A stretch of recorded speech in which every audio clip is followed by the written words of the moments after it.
Assalamualaikum. Bisa dengar suara saya?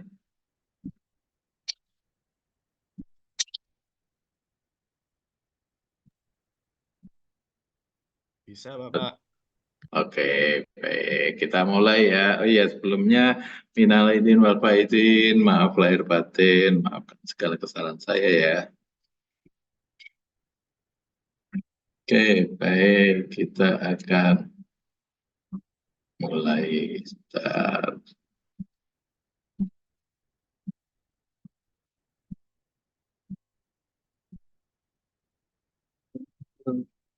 Terus sudah absen semua? Jangan lupa absen ya.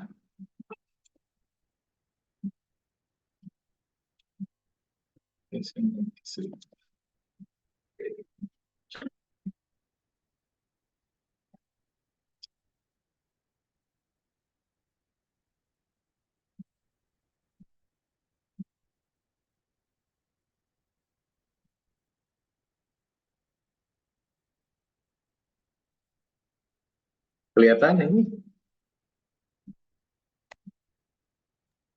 Masuk, Bapak.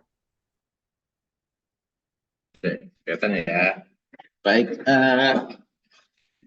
kita mulai.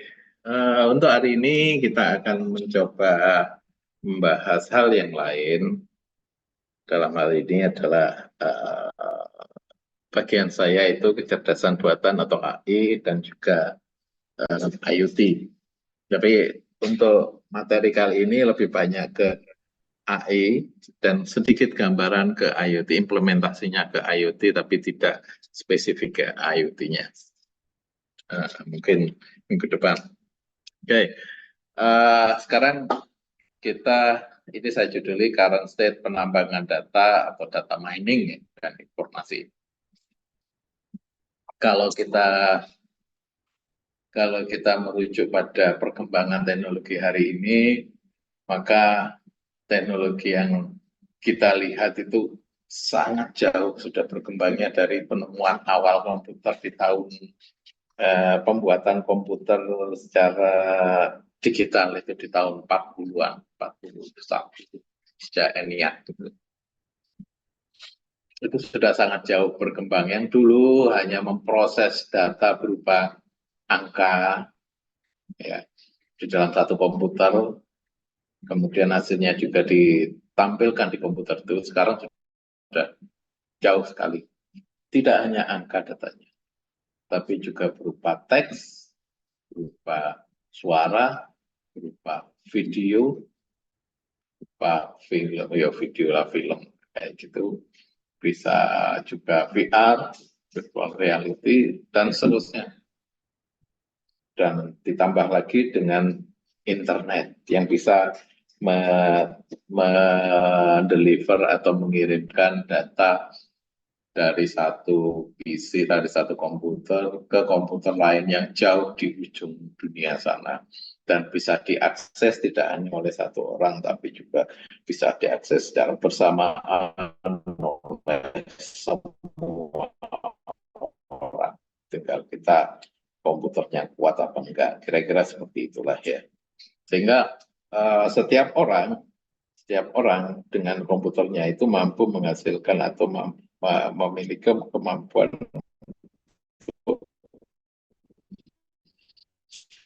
membuat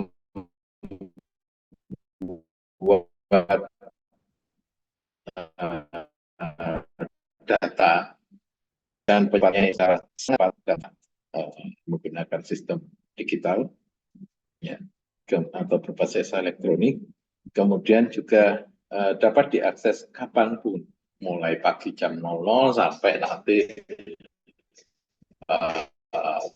jam 00 kembali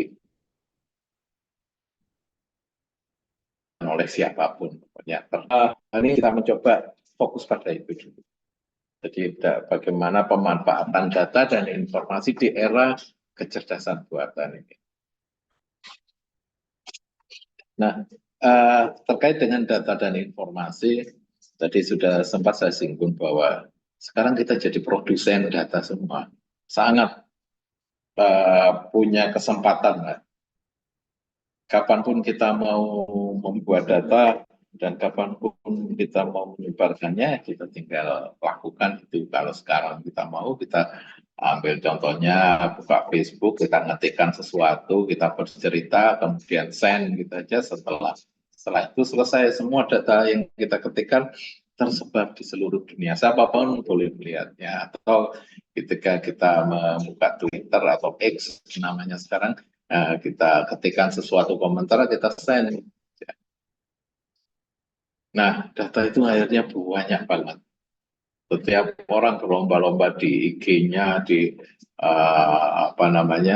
di Twitter-nya atau X-nya, di Facebook-nya, termasuk juga joget-joget di TikTok. Anda ingin jogetan, nah silahkan Anda buat sekarang, kemudian ada send di TikTok. Nah, itu Anda jadi produsen data. Semakin lama, semakin banyak orang yang berpartisipasi di situ. Sehingga kalau menurut informasi, di dunia ini itu ada 5,3 miliar pengguna yang tergabung atau terhubung di internet. Bayangkan, hampir semua penduduk bumi ini punya koneksi internet. Hampir semua. Nah, sehingga hampir semua juga punya kesempatan jadi produsen data. Dan itu biasanya apalagi kalau Anda sedang PT atau sedang berkeluh kesah, banyak banget setiap menit Anda ngetikkan sesuatu. Dan Anda send, Anda publishkan, atau Anda senang-senang diajak teman Anda ke satu tempat yang Anda merasa suka, foto kayak gitu, selfie dikirimkan. Biasanya juga ada anak-anak yang lebay, mahasiswa lebay, mau makan di foto, di share, mau pulang di tempat parkiran, di share, hampir ketika nyampe rumah di foto, di share, seterusnya itu jadi data. Bayangkan kalau hampir seluruh orang di muka bumi itu melakukan hal yang sama, banyak sekali data yang ada. Tidak hanya foto, juga story, kadang ada yang sifatnya mulai dari hoax sampai pada benar-benar ilmiah, itu di-share semua. Ya. Dan menurut survei juga, ada 3,6 peralatan yang terkoneksi per orang. Jadi peralatan yang dimiliki satu orang itu 3,6. Mungkin ada yang HP-nya 2, HP-nya 3, bukan hanya HP, ada 2 HP, 1 laptop, 1 komputer, ada yang punya 2 laptop, ada yang punya 2 komputer, dan seterusnya. Itu kira-kira kalau dibagi, satu orang itu ada 3,6 alat yang terkoneksi.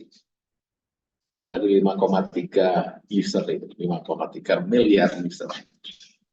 Dan kecepatan sekarang rata-rata kalau di dunia ini dibagi dengan penggunanya, itu rata-rata satu orang dapat jatah 110 megabit per second. Bayangkan 110 megabit per second itu kecepatannya yang luar biasa. Kita bisa ngirim gambar, bisa ngirim video, bisa ngirim apapun. Dari handphone kita kalau 4G itu sudah gede. Kita bisa ngirimkan foto dengan enak, video dengan enak, kalau kita teks. Bayangkan ketika itu bisa terkirim dengan cepat. Ya, sehingga ada survei juga, bukan survei, ini perhitungannya, estimasi. Di tahun 2020, 4 tahun yang lalu, pertumbuhan data kita ya, itu 59 zettabyte. Zeta itu triliun gigabyte. Jadi kalau diartikan, data kita pertumbuhannya adalah 59 triliun gigabyte. Bukan 59 gigabyte, tapi triliun. Bayangkan kewedinya minta ampun. Kewedinya minta ampun. Jadi kalau Anda baca buku atau baca file, sebesar itu filenya, maka Anda mungkin meninggal, kemudian lahir lagi, meninggal lagi, lahir lagi, meninggal lagi, belum tentu itu selesai. Gede banget itu datanya. Dan data itu macam-macam. Ada yang data berupa komentar yang nggak karuan kayak gitu, ada gambar, ada video sampai pada data yang benar-benar saintifik, itu ada semua di internet. Ada semua. Nah, pertanyaannya, ketika data itu sudah ada, terus buat apa? Kalau data itu hanya dibiarkan sebagai data yang gede, yang istilahnya adalah big data, memang benar-benar big. 59 triliun giga itu kan gede banget datanya. Itu buat apa?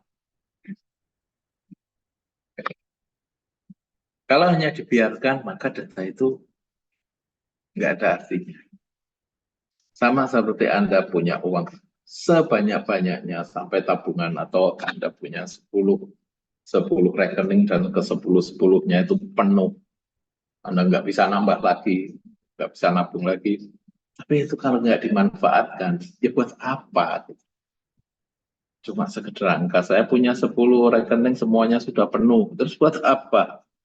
Nah, maka sudah mulai mikir, kalau datanya itu sudah banyak, saya coba manfaatkan datanya. Sudah ada big data, sekarang memanfaatkan data. Oke, memanfaatkan data itu berarti menyeleksi data, memilih data, memproses data, dan seterusnya, sehingga muncul informasi yang sesuai dengan yang saya inginkan.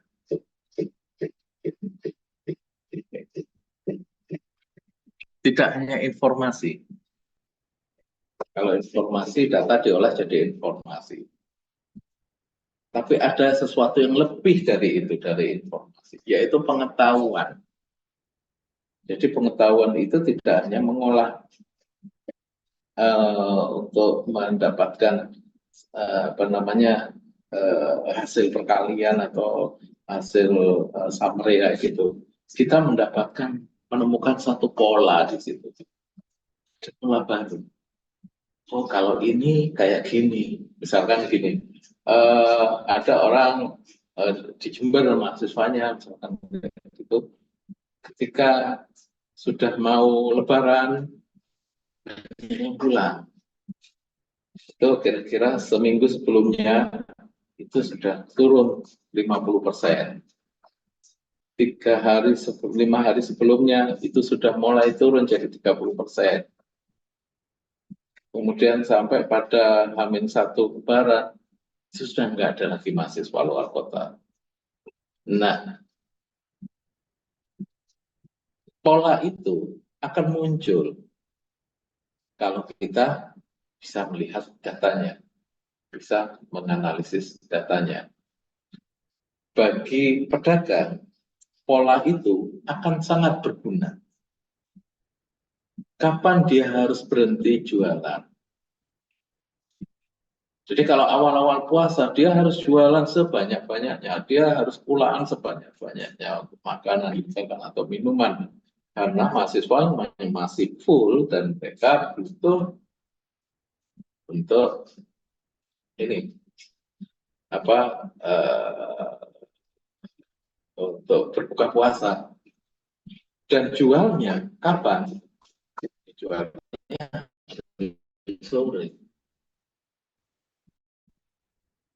Nggak boleh jualan pagi, nggak laku. Jadi ada pola-pola seperti itu. Jadi kalau harus masa Ramadan, saya harus berjualan tidak di pagi hari, tapi di sore hari dengan volume yang banyak. Kalau itu awal puasa. Tapi kalau seminggu sebelum puasa, sebelum Lebaran, saya sudah harus mengurangi karena mahasiswa sudah berkurang 50%. Nah, itu kan ada polanya. Semakin mendekati Lebaran, semakin harus saya turunkan. Pas 2 hari sebelum Lebaran, saya sudah nggak jualan karena mahasiswanya sudah sedikit. Jadi ketika Anda melihat pola gini, oh kalau Lebaran nggak ada orang yang jual, yang butuh makan itu adalah orang yang balik ke Jember, tapi nggak masak. Maka kalau kayak keluarga-keluarga gitu, berarti saya harus jualannya jualan bukan konsumsi mahasiswa, tapi konsumsi untuk keluarga. Nah, ada pola seperti itu. Apa yang harus saya lakukan? Saya harus jualan, ya, misalkan makanan-makanan keluarga. Dan kapan? Ya, di saat-saat jadwal makan. Bukan hanya di sore hari, karena pagi, siang, malam itu banyak yang tutup. Nah, itu dapat polanya di situ. Nah, bagaimana kita cara memunculkan pola itu? Ya jelas kita harus butuh data yang gede. Ya, dari big data itu. Di Jawa bagaimana, di Sumatera bagaimana, di Kalimantan bagaimana. Kemudian apa yang bisa kita lakukan untuk mendapatkan pola itu? Nah, kalau sudah apa yang kita lakukan, itu bukan hanya sekedar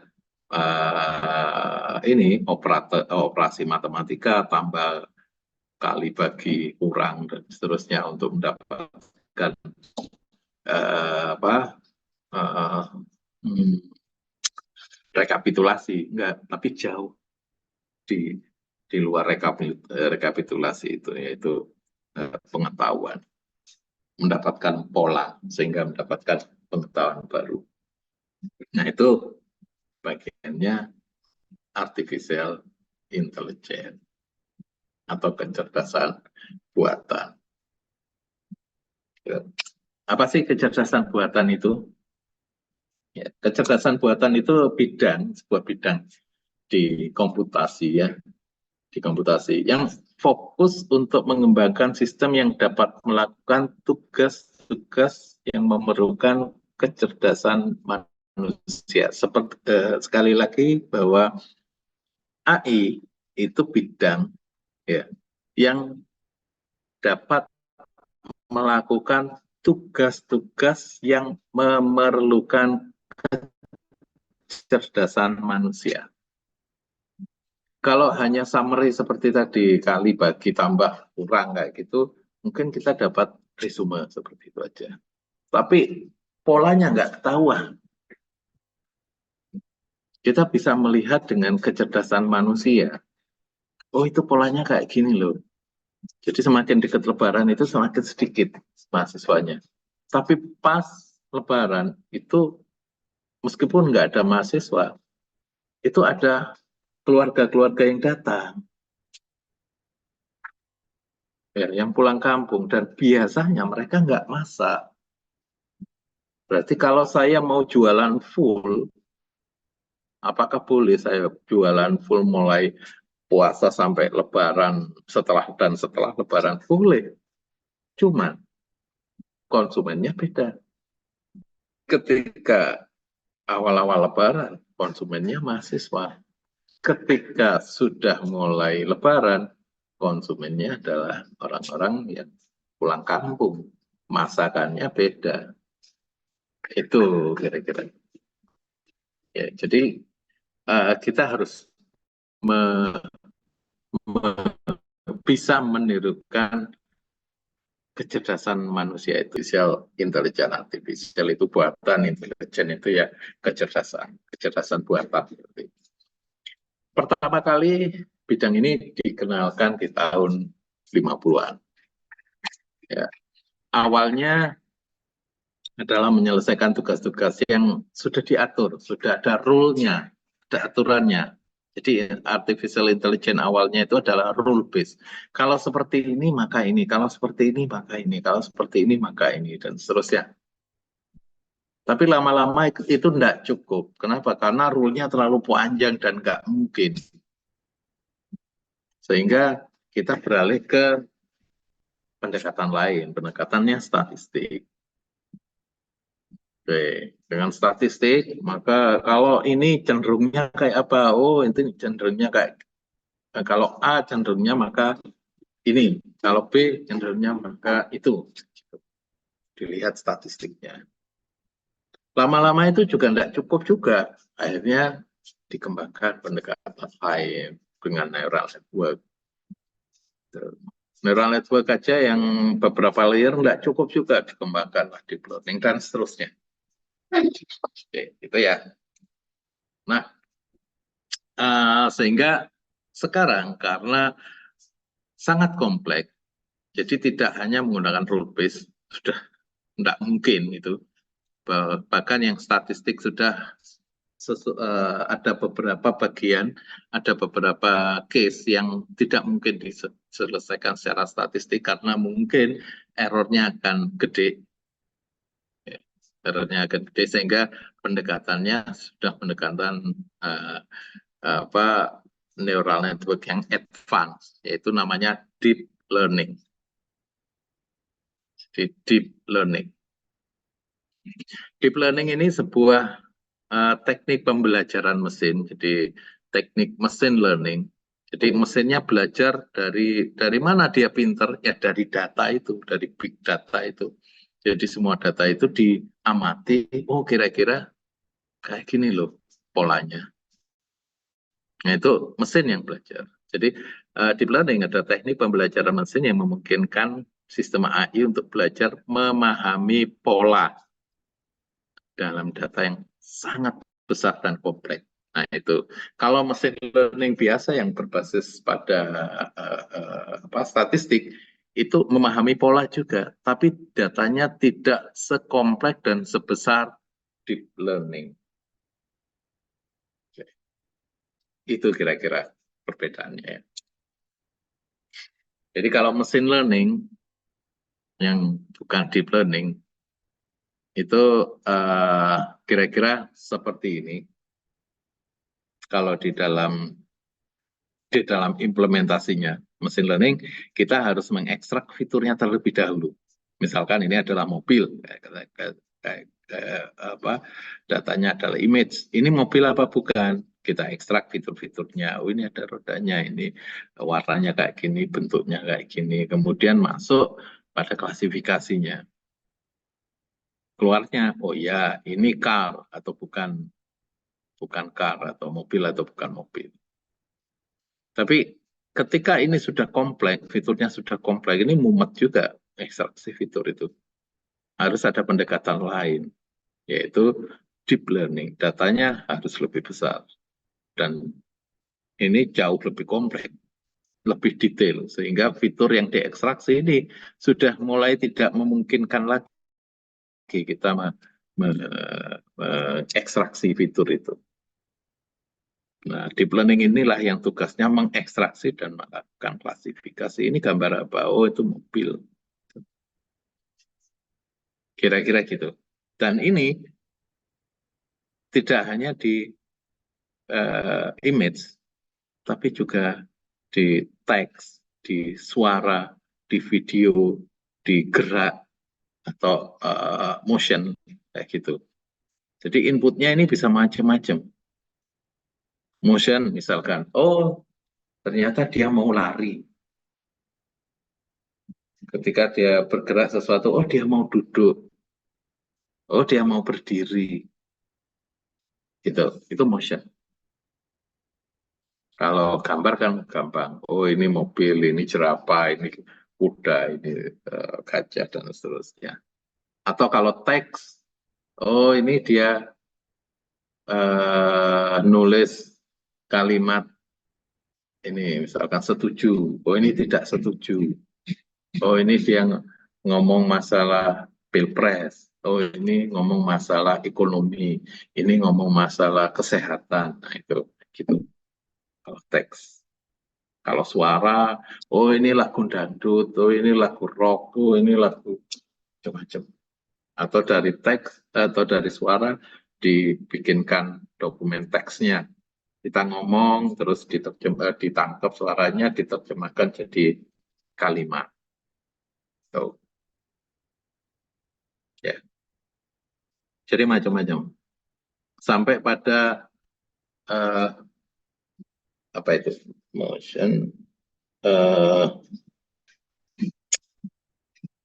apa ya, raut muka, gitu, emosi seseorang gitu. Oh, dia kalau wajahnya kayak gini dia sedang marah. Oh, ini sedang sedih. Oh, ini sedang gembira. Ini sedang tersenyum dan seterusnya. Itu bisa di apa dipelajari, dan udah kalau kompleks pakai deep learning. Oke. Nah, ini contoh ya. Ini sudah diterapkan. Kira-kira seperti ini.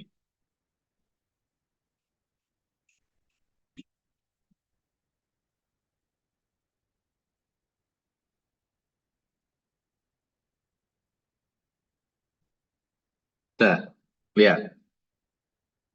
Nah, dia memperhatikan objeknya, dia memperhatikan pola gerakan dari objeknya, yaitu apa, bola pingpong itu, dan dia mengeksekusi harus nampleknya itu di mana,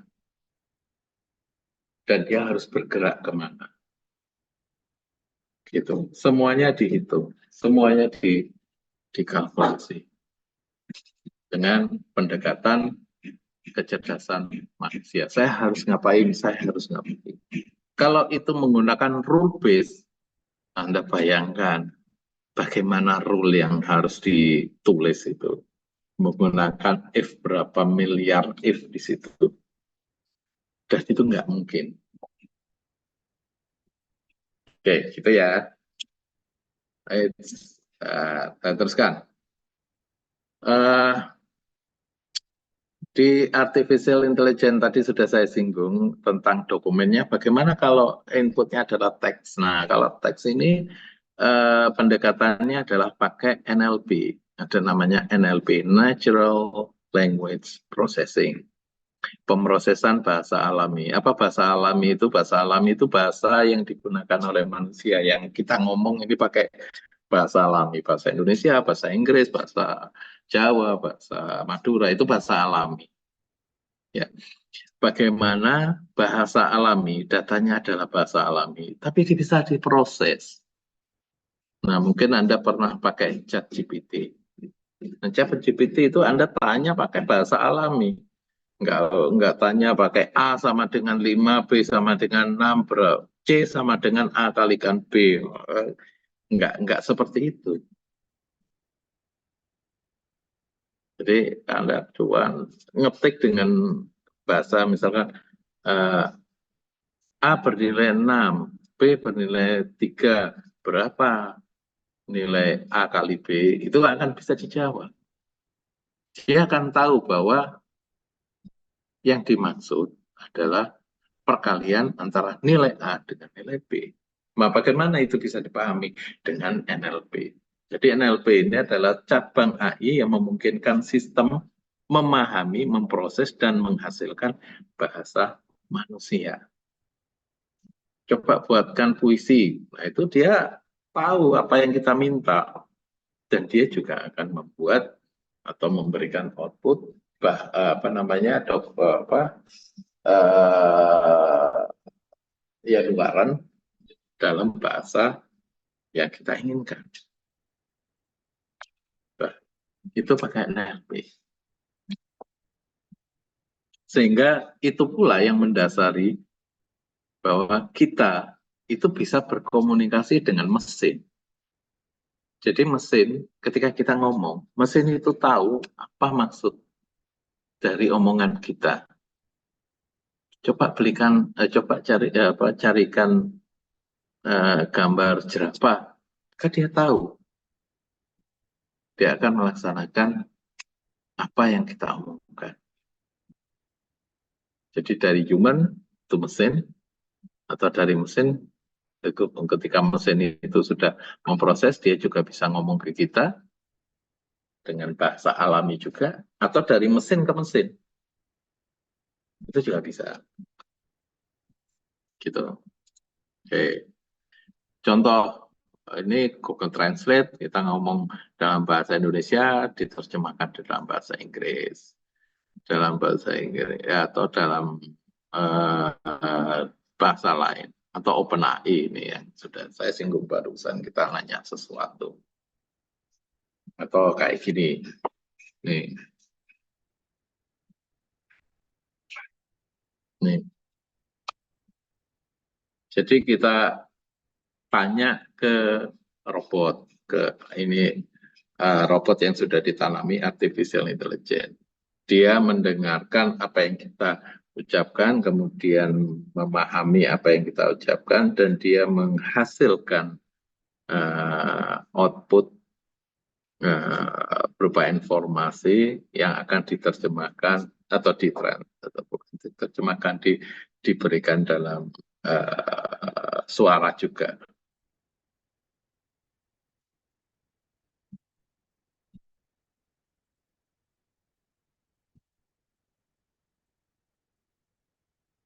Oke, dia ditanya apakah dia bisa ngomong dalam bahasa, banyak bahasa. Dia bilang, ya saya bisa.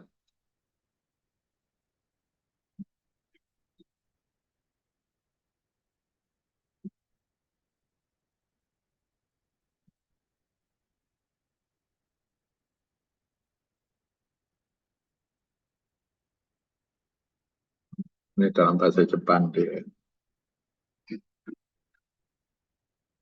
suruh terjemahkan.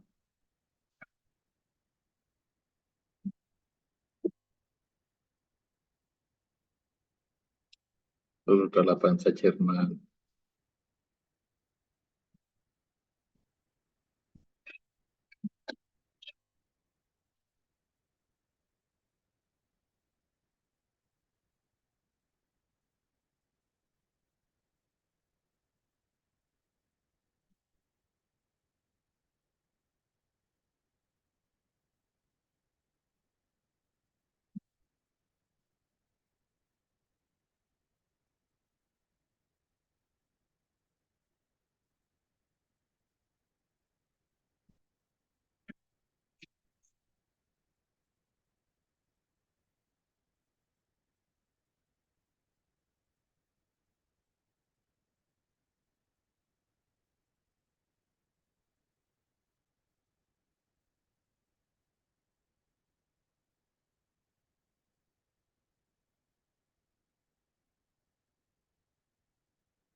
Oke, itu contohnya.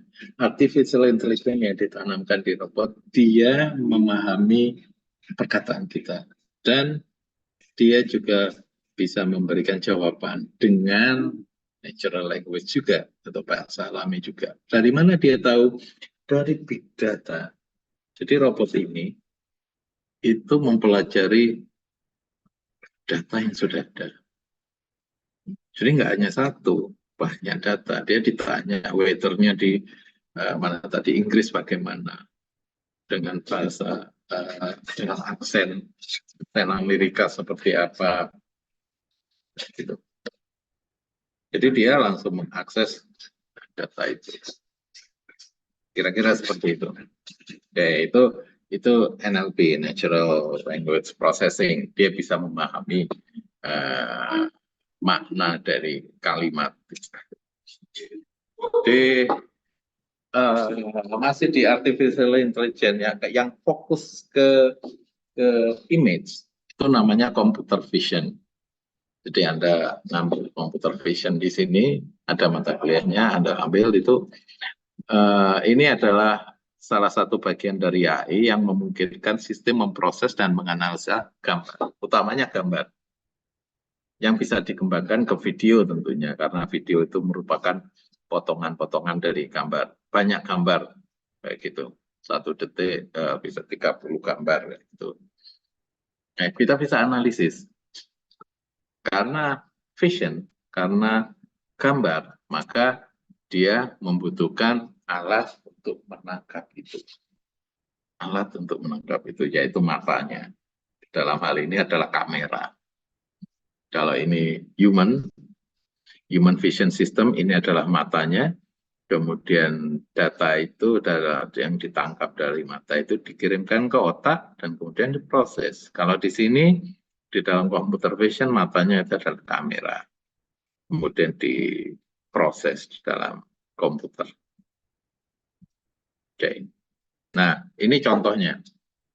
Contohnya, dan Anda sangat memungkinkan sekarang bikin ini. Ambil computer vision, nanti misalkan ini ada jalan, kalau sekarang Anda jadi polisi, kemudian disuruh melihat ini kendaraan apa saja yang lewat di situ, atau berapa kecepatannya, maka kalau Anda lakukan secara manual, sudah lewat, kendaraannya sudah hilang semua, dan itu banyak kan kendaraannya. Nah, ini sekarang ya. Apa? Kenapa?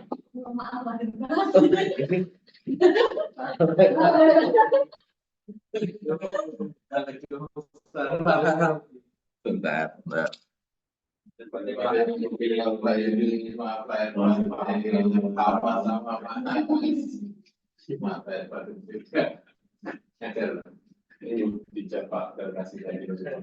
Ya, saya masih ngajar.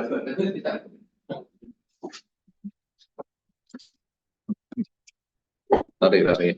Nah, kayak gini, ini kasusnya jadi ada di jalan Anda harus memonitor keadaan jalan itu. Nah, sekarang sudah pakai AI, sudah bisa mendeteksi apa yang ada di jalan itu, mobilnya mobil apa, kecepatannya berapa, mau kemana, dan seterusnya. Ini seperti ini. Nah, ini datanya sudah langsung berjalan ini. Oh, ada sekian mobil, dia jalannya sekian. Nih, akhirnya kita bisa melihat bahwa eh, ini polanya ke sana, yang ke sana ada berapa, ke sana ada berapa, gitu. Sehingga kita bisa melihat, membuat analisis secara otomatis. Ini jaraknya berapa? Oke, saya filter, misalkan gitu. Yang kategorinya ini base, yang kategorinya saya ingin lihat car aja atau sedan aja. Kemudian memperhitungkan average-nya, jarak, kira-kira average-nya seperti apa, rata-ratanya.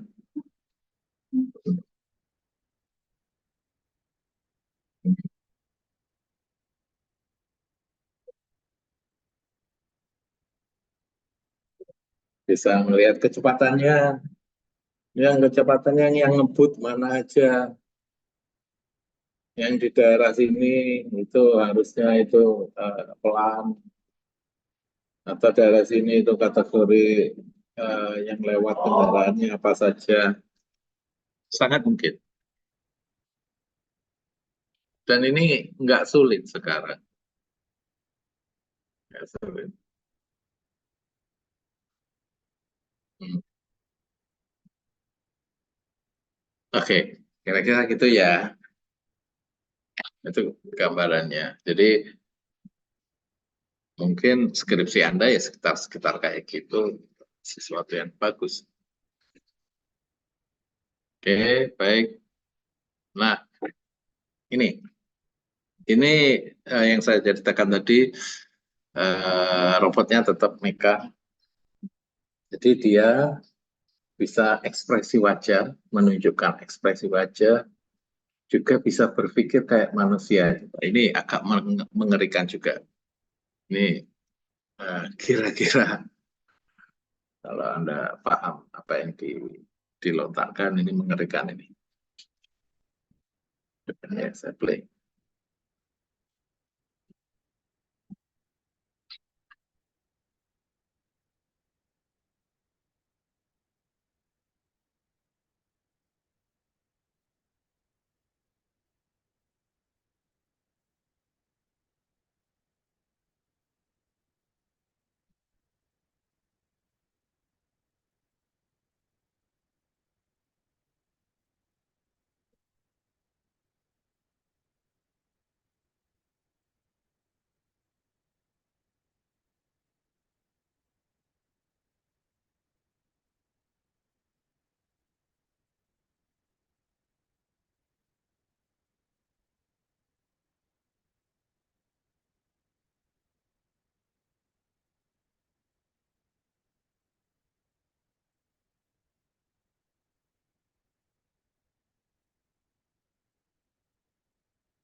Hmm. Ada yang paham?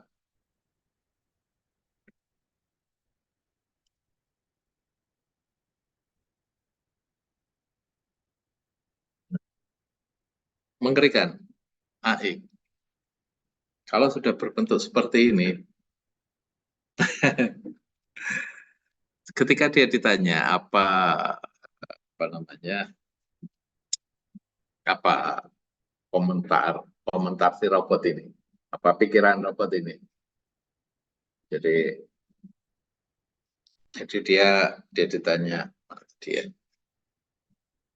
apa kira-kira ini, apa kira-kira yang dipikirkan. Ya awalnya dia mencoba, si robot ini, si Mecha ini mencoba memberikan informasi ya yang menyenangkan manusia. Ya dia dapat robot secara potensial dapat membantu manusia untuk hal-hal yang baik lah kira-kira. Tapi oleh oleh saintisnya itu dipaksa agar menyatakan sesuatu yang ini, yang halus, yang apa namanya ya, apa itu, yang sebenarnya yang dia pikirkan, yang kira-kira apa hal terburuk yang dia pikirkan, yang awalnya dia nggak mau ngomong, tapi akhirnya dia ngomong bahwa uh, ada ini, apa, ada kemungkinan bahwa manusia akan digantikan dengan robot dan manusia akan menjadi budaknya robot karena robot itu jauh lebih cepat, jauh lebih pintar. Ya ketika membaca data segitu gedenya maka dia akan pintar, orang belajar terus. Kan robot nggak pernah capek, kecuali rusak. Dia akan belajar terus. Dengan semakin hari, semakin banyak data, dia belajarnya semakin banyak, dia akhirnya bisa tahu segala macam. Kalau kita kan, meskipun buku ada, kadang juga nggak dibaca, bukan kadang, sering nggak dibaca.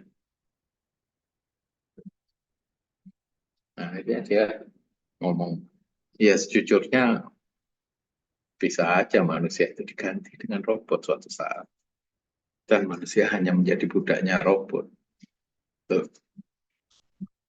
Kira-kira seperti itu. Dan ini sudah hampir-hampir bisa terjadi kayak gitu. Makanya ada beberapa, kalau Anda pernah baca, ada beberapa penelitian tentang AI yang dihentikan sendiri. Contohnya seperti dari Facebook tahun kira-kira tahun 2015 apa 16 ya, saya lupa itu.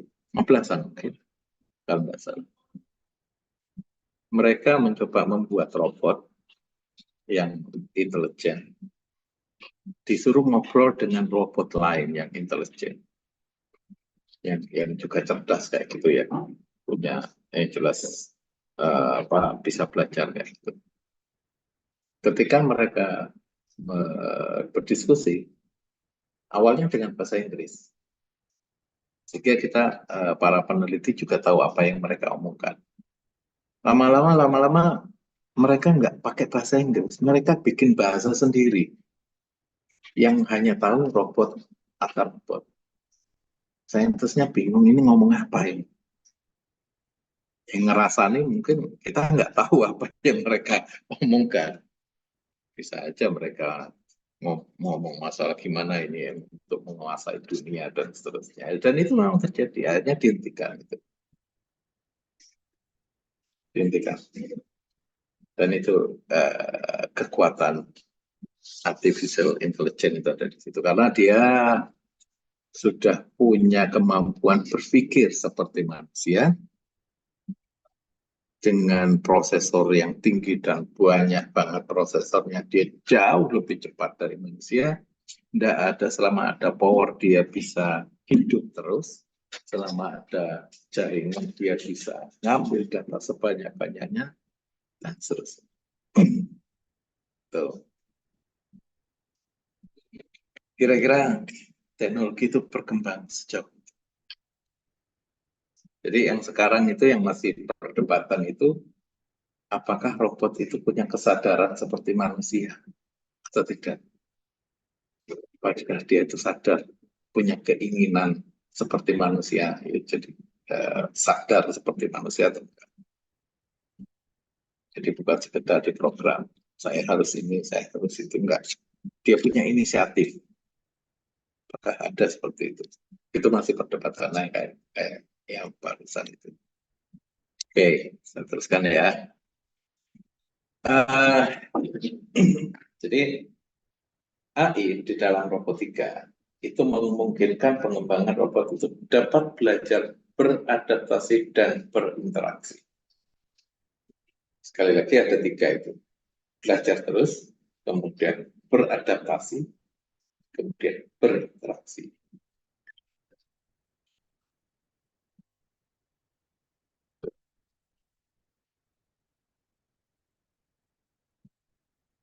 Kalau di otomasi itu banyak juga yang sudah diimplementasikan, misalkan tentang accounting, robot di dalam dunia akuntansi itu sudah sangat banyak. Kemudian robot di dalam membantu kehidupan manusia juga cukup banyak. Ini contohnya, ini robot untuk memasak kayak gini.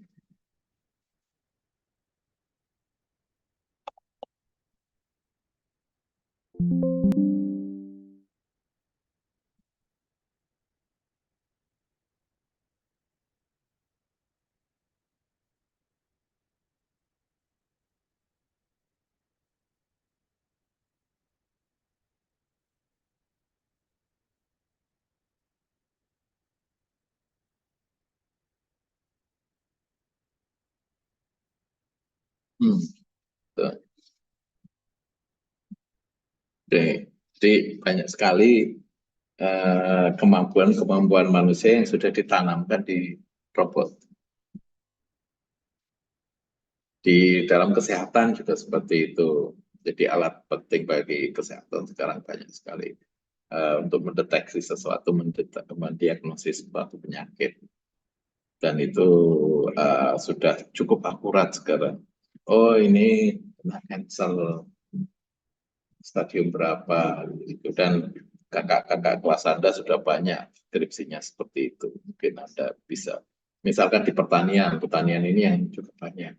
Kita cuma memotret daunnya, kita tahu ini sehat atau enggak, kekurangan pupuk apa atau kelebihan pupuk apa, atau misalkan oh ini kena penyakit apa, ya kami berharap Anda, karena ini Fasilkom ini visinya adalah ke agroindustri, maka sangat lebar sekali atau sangat luas sekali penerapan agroindustri itu, AI di bidang agroindustri. Melihat tanahnya, oh ini tanahnya kurang air, kurang unsur hara, atau apa namanya, kadar garamnya terlalu banyak, atau salinitasnya terlalu tinggi, atau pH-nya itu turun atau terlalu naik, dan seterusnya.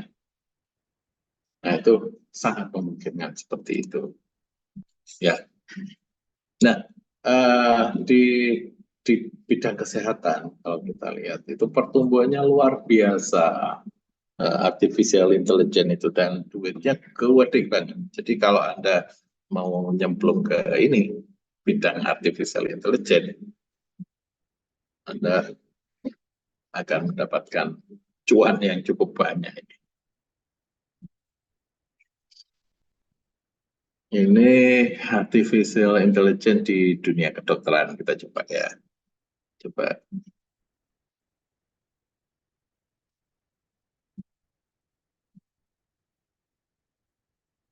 Jadi bukan lagi future, bukan lagi masa depan, tapi sekarang sudah ada di dunia kesehatan.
Oke, kira-kira seperti itu.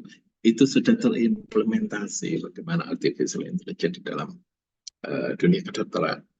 Banyak banget tadi ada 7 itu. Oke, kira-kira seperti itu materi kali ini. Jadi implementasi AI itu sudah banyak sekali di berbagai bidang dan keterkaitan dengan big data yang merupakan sumber pengetahuan bagi AI agar dia bisa melakukan sesuatu atau mempredik sesuatu, itu sangat penting posisi big data itu. Jadi dan bagaimana mengolahnya mulai dari rule based, kemudian statistik based, dan neural network based yang dikembangkan jadi deep learning, itu menjadi satu perkembangan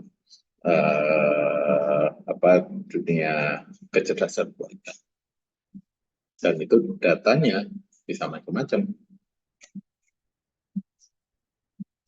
Begitu kira-kira, ada yang ditanyakan? Tidak ada? Baik, kalau tidak ada, cukup sekian ya. Saya akhiri materi ini dan kita ketemu di minggu depan. Demikian, terima kasih. Assalamualaikum warahmatullahi wabarakatuh. Waalaikumsalam.